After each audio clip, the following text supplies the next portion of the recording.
오늘은 사무엘상 17장 말씀을 가지고 다윗 믿음의 평범성이라는 제목으로 말씀을 전합니다. 바야흐로 우리는 여름에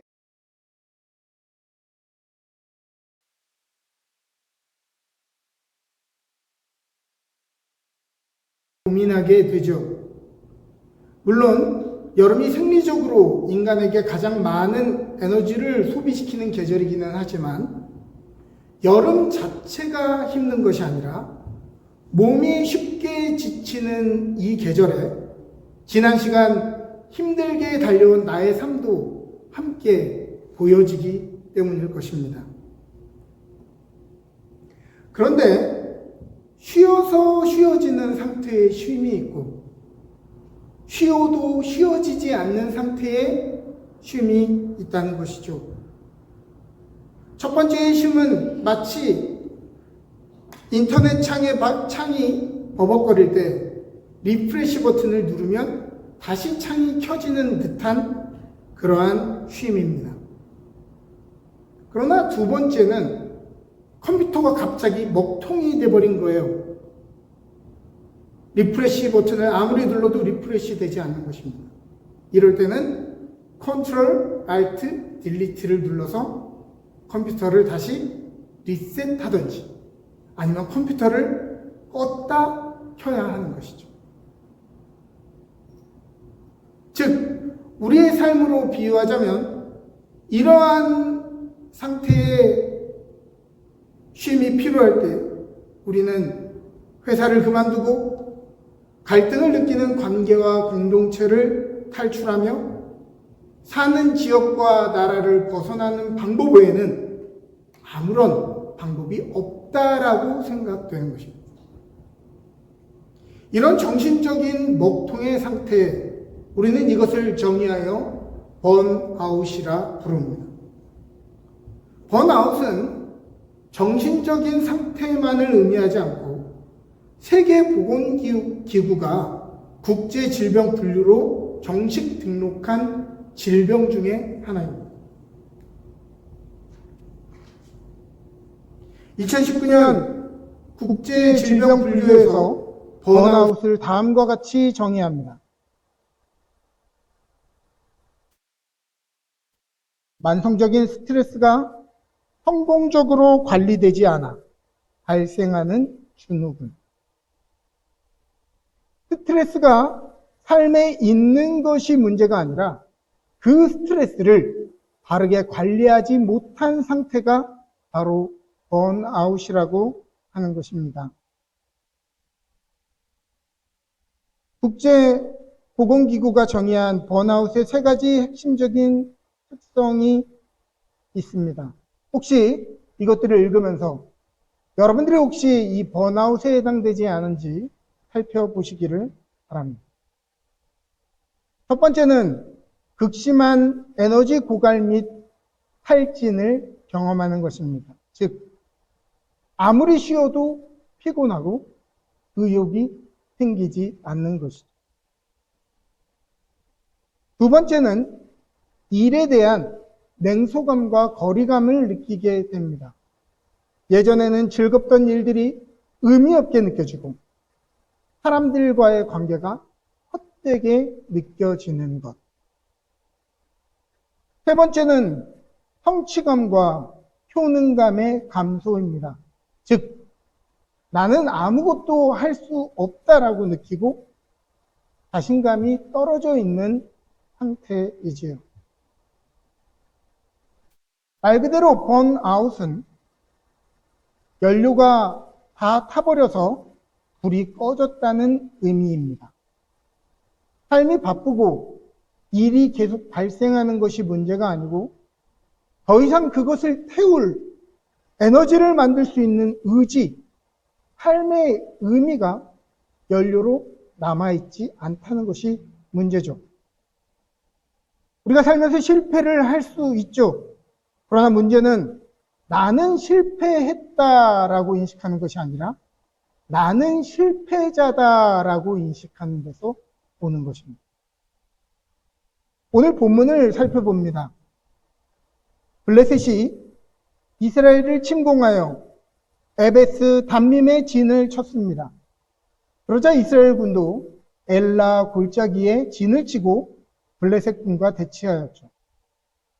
이스라엘 사람들이 보니 블레셋 진영에서 싸움을 붙이는 사람이 있었는데 그는 키가 거의 3m나 되는 거인이었고 머리에는 노트구를 쓰고 몸에는 약 57kg가 되는 놋갑옷을 걸쳤고 다리에는 놋갑옷을 입었고 놋창까지 들고 나왔다고 합니다.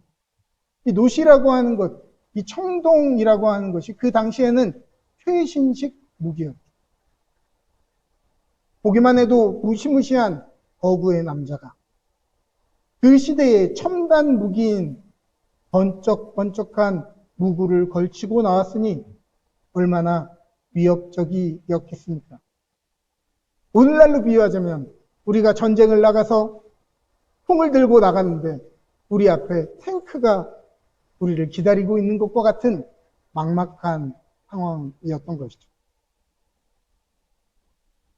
우리는 이스라엘이 이 골리앗에게 대패하여서 두려워했다라고 착각하고 있습니다.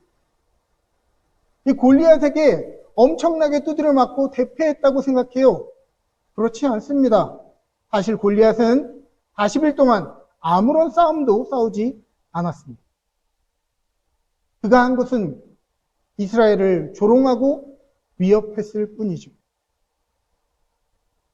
골리앗은 아무와도 싸우지 않았고 아직 아무도 죽이지 않았으나 이미 전쟁은 끝난 것처럼 모두가 무너져 버렸습니다.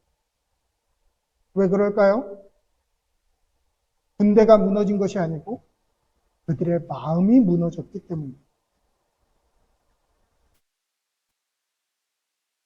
그들이 실상 본 것은 골리앗이 크다는 것이 아니었습니다. 크다는 것, 그 팩트만 바라보았다면 우리는 작지만 저 큰 사람을 어떻게 쓰러뜨려서 승기를 잡을까를 고민해야 하는 것이 정상이죠. 그러나 그들이 실상 본 것은 골리앗의 키가 아니라 자신들의 자금이었습니다.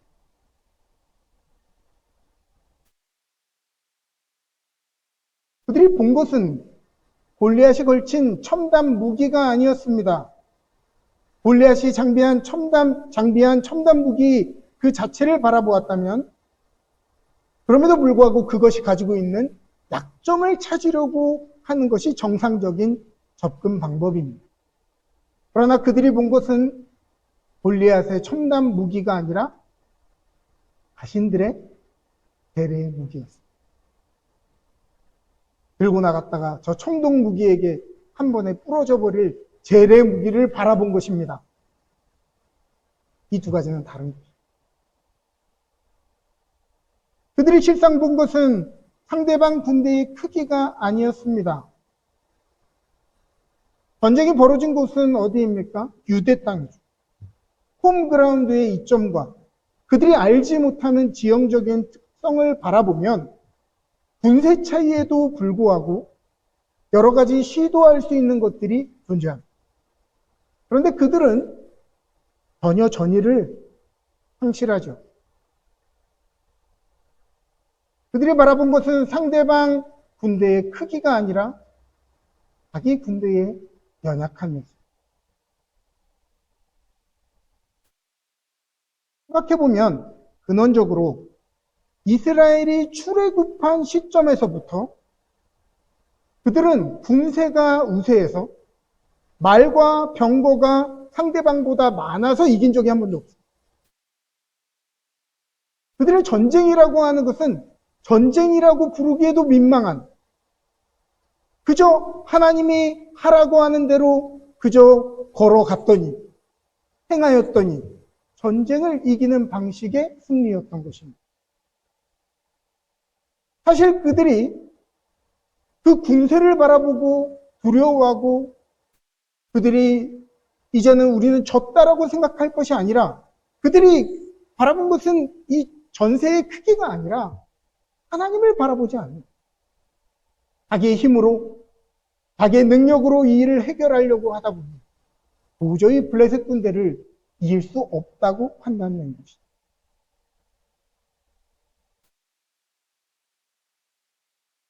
우리도 우리의 삶에 우리를 주눅들게 만드는 삶의 골리앗들을 만납니다. 예상치 못한 육신의 질병, 관계의 갈등, 자녀의 문제, 경제적인 압박감, 이민 생활의 어려움 등등 우리는 이 커다란 삶의 문제 앞에서 우리 자신을 비하하고 안 되는 이유를 찾고 하나님을 원망하고 신앙의 회의심을 가지고 상황을 탓하고 무너지기 쉽습니다. 이스라엘 민족은 하나님의 애굽의 핍박 속에서 출애굽시켜 주셨음에도 불구하고 문제가 생길 때마다 하나님이 우리를 죽이려고 이곳 광야에까지 끌고 왔다라고 이야기했어요.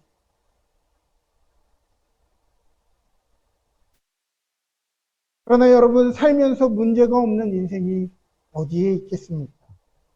고난이 없는, 사연이 없는 인생이 어디 있냐는 말이죠. 고통을 피해 도망간 곳에 낙원은 없다라고 하는 유명한 말이 있죠.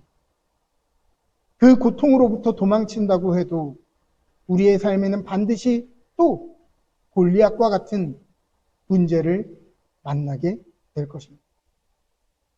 그러므로 사랑하는 여러분, 평탄하고 평온한 삶만 동경하며 하나님께서 왜 내 삶에 고통을 주었냐고 원망하며 기도하지 말고 삶에 수없이 가득 차 있는 고통들을 정신을 바르게 차리고 하나님과 동행하며 헤쳐나갈 수 있는 능력을 달라고 기도하시기를 바랍니다.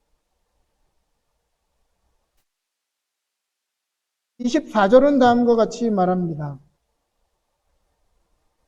이스라엘 모든 사람이 그 사람을 보고 심히 두려워하여 그 앞에서 도망하여.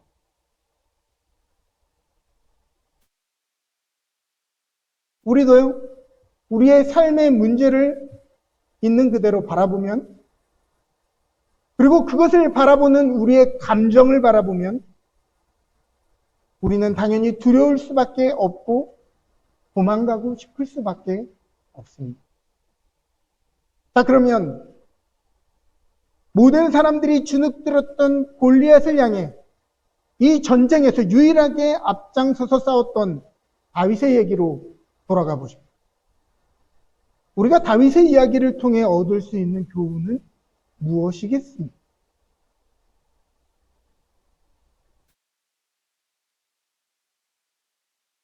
이 이야기는 무기력했던 어린아이가 믿음만으로, 이 믿음이라고 하는 사기적인 도핑으로 성인 골리앗을 쓰러뜨린 이야기입니까? 먼저 소년, 어린아이로 번역된 히브리어 나아르는 초등학생 정도의 아이를 말하는 것이 아니고 당시 10대 후반에서 20세 초반의 젊은이를 칭하는 단어였습니다. 그러므로 이 단어를 아이다, 어린이다라고 번역하기보다는 애송이로 번역하는 것이 더 적당해 보입니다. 물론 골리앗의 입장에서는 다윗은 여전히 전쟁에 대해 아무것도 모르는 젊은 애송이처럼 보였을 것입니다. 골리앗은 전장에서 태어나 어릴 적부터 전쟁을 경험한 사람이요, 첨단 무기를 장착한 전쟁의 전문가였기 때문이죠.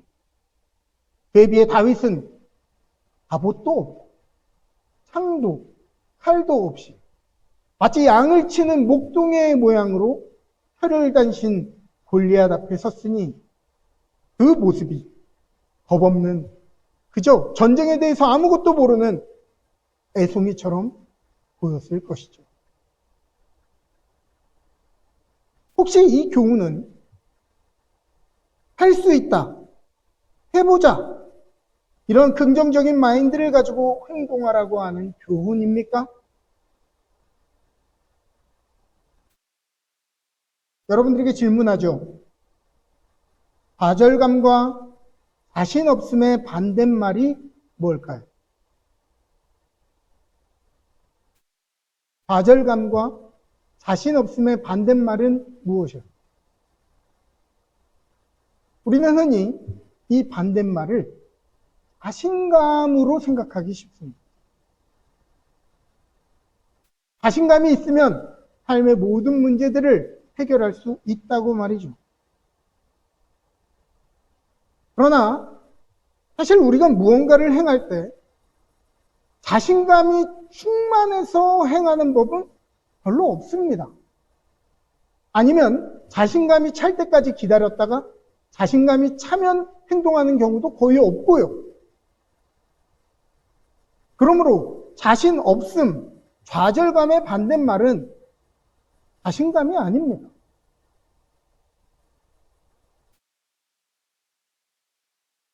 좌절감과 자신 없음의 반대말은 행동하는 것입니다. 무엇을 기반으로요? 몸에 밴 삶의 반복된 경험을 기반으로 행동하는 것입니다.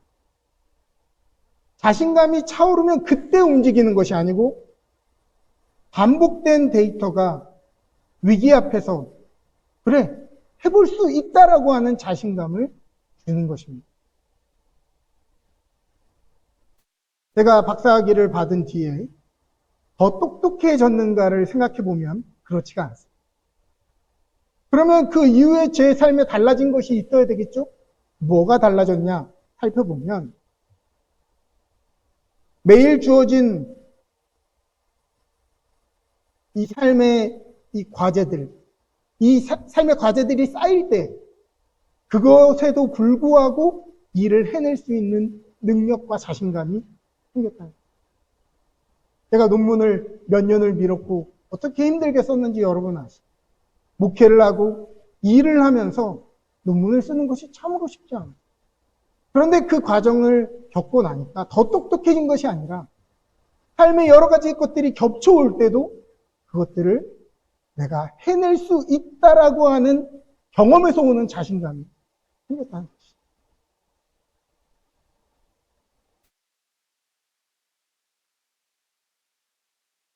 그래서 매일 운동하는 사람이 몸뿐만이 아니라 정신적으로도 더 건강한 이유는 매일 주어진 그 삶의 과제들을 해결한 경험이 몸에 쌓여져 있기 때문입니다.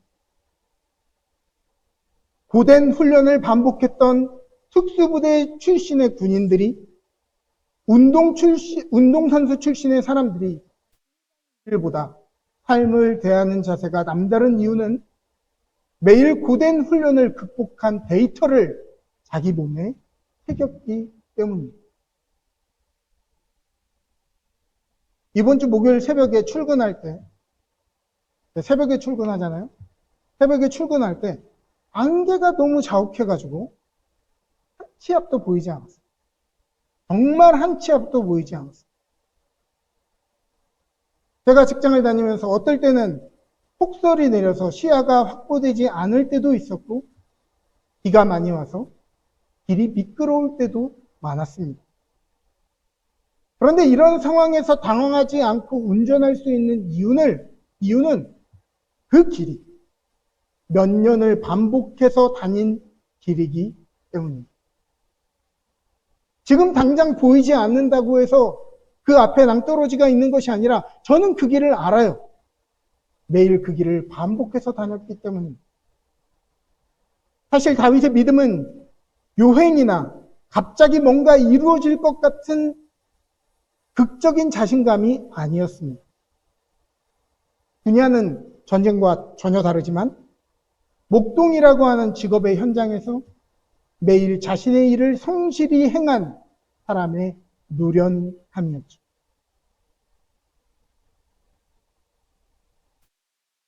우리 많은 사람들이 착각하는 것은 이 다윗의 용기가 골리앗 앞에서 갑자기 발동한 것으로 생각하지만 다윗은 어느 날 갑자기 용감해진 것이 아닙니다. 우리가 착각하기 쉬운 것은 갑자기 막 다윗이 열이 받아가지고 갑자기 믿음에 막 프레셔가 와가지고 갑자기 전쟁에 선 것이 아니에요. 그는 이미 목동으로 일하면서 종종 들판에서 양들을 훔쳐가는 곰과 사자를 만났었다고 합니다. 여러분 생각해 보세요. 눈앞에 곰을 마주친다면 얼마나 두려울까요? 눈앞에 사자가 튀어나온다면 얼마나 두려울까요? 그러나 그때마다 다윗은 두려움을 이기는 법을 배웠고 하나님을 의지하는 법을 배웠으며 자신의 두려운 감정에 흔들리지 않는 것을 배웠습니다. 그는 오랜 기간 동안 양을 지킨 것으로 보였지만 사실은 그는 매번 수없이 그의 마음을 지킨 것이죠. 오늘 본문에서 사울은 다윗에게 말합니다. 너는 싸울 수 없다. 너는 전쟁에 대해서 아무것도 모르는 애송이고 저 사람은 전쟁터에서 나고 자란 전쟁의 전문가다. 그러자 다윗이 대답하죠. 주의 종이 아버지의 양을 지킬 때 사자와 곰이 와서 양떼에서 새끼를 물어가면 내가 따라가서 그것을 치고 건져내었고 그들이 나를 공격하면 그 수염을 잡고 쳐 죽였습니다. 우리가 아는 것과 조금 다르죠. 다윗은 믿음의 객기로 가득한 사람이 아니라 죽음을 각오한 맹수와의 근접 전투를 할 수 없이 경험한 베테랑이었습니다. 그런데 다윗은 그것을 자신의 능력이라고 이야기하지 않고 여호와께서 나를 사자의 발톱과 곰의 발톱에서 건져내셨다라고 고백하죠. 자신의 경험을 의지했다면 골리앗은 내가 감당할 수 없는 어나더 레벨의 문제였다라고 생각했겠지만 하나님의 도우심과 은혜를 의지한 다윗에게는 골리앗도 곰과 사자와 다르지 않은 야만적인 들짐승 중에 하나로 보였을 뿐입니다.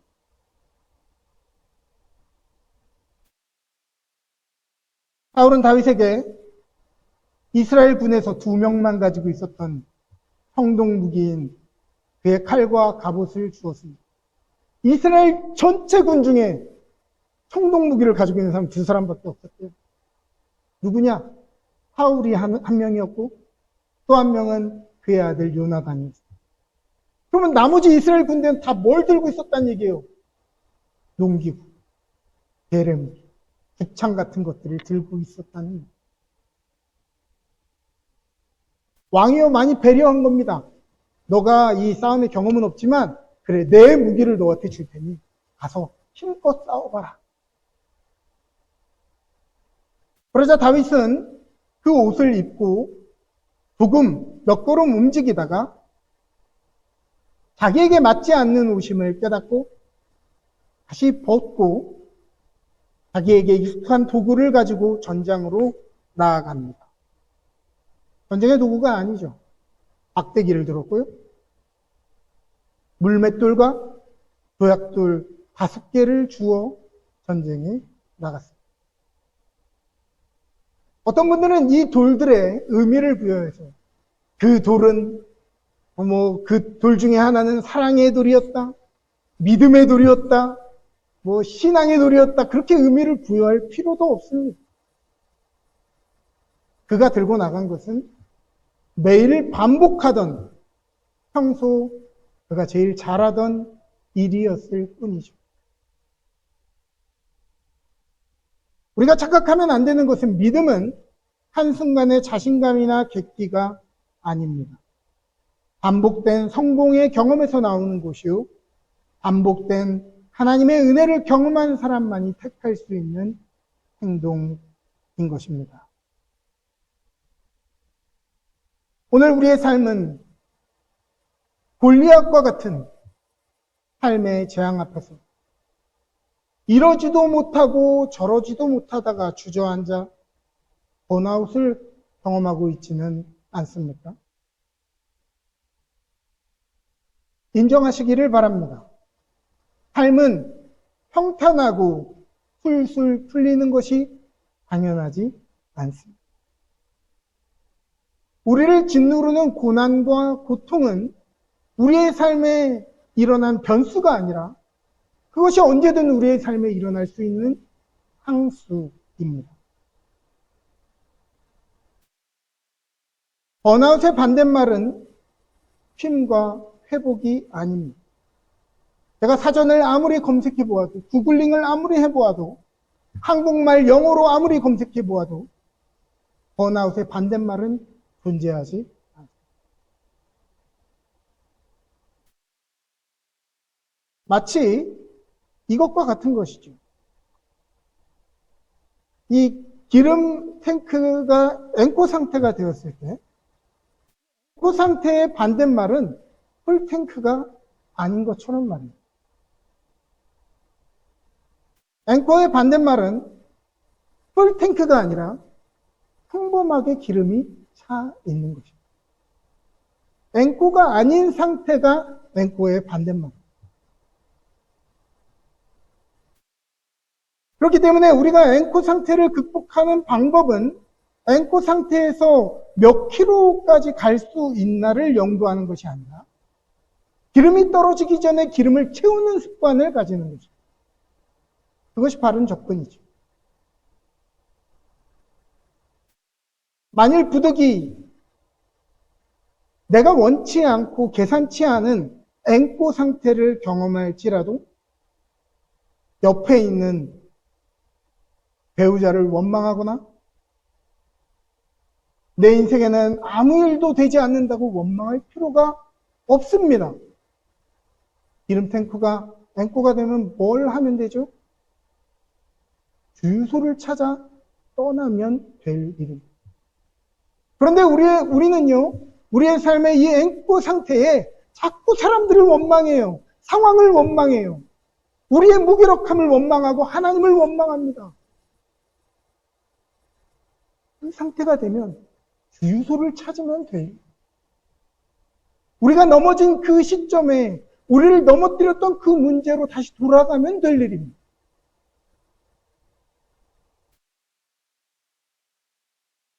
많은 사람들은 자신의 삶을 너무도 방치했다가 문제가 생기면 그때야 비로소 문제를 극복하는 비결, 해결책 같은 것들을 찾습니다. 그런데 그런 게 어디 있습니까? 오늘 다윗과 골리앗의 이야기를 통해 우리가 배워야 하는 믿음의 자세는 위기에 반응하는 신앙의 평범성입니다. 빠르게, 독특하게, 대단한 용기를 가지고 접근하는 것이 아니고 그 위기에 반응하는 신앙의 평범성.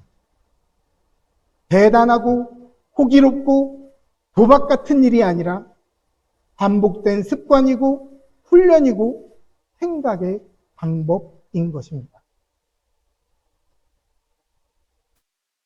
오늘 사무엘상 17장 37절은 흔히 심리학에서 얘기하는 회복 탄력성의 세 가지 요소를 모두 담고 있습니다. 여호와께서 사자의 발톱과 곰의 발톱에서 나를 건져내셨다 라고 하는 과거를 기억하는 믿음. 지금 나는 두려움 앞에 서 있다 라고 하는 현재의 상황을 있는 그대로 직면하는 마음. 상황을 왜곡하지 않고 그의 키를 보는 것이 아니라 나의 자금을 보지 않고 그냥 상황 있는 그대로를 직면하는 것. 그리고 마지막으로 하나님께서 앞으로도 나를 건져낼 것이다 라고 하는 미래를 바라보는 소망. 오늘 쉼이 필요하신 분들, 골리앗과 같은 삶의 문제에 멈춰버린 분들, 자신의 무기력함에 탈진해버린 분들이 있다면 오늘 다윗의 이야기를 통해 말씀하시는 믿음의 모양을 배우시기를 바랍니다. 요란한 믿음, 비정상적인 믿음, 요행을 바라는 믿음이 아닌 지난 날을 돌아보며 감사하고 오늘 함께 하시는 주님을 신뢰하고 내일을 신실하게 여실 주님을 기대하면서 오늘 삶의 연료를 계속해서 채워가시기를 바랍니다.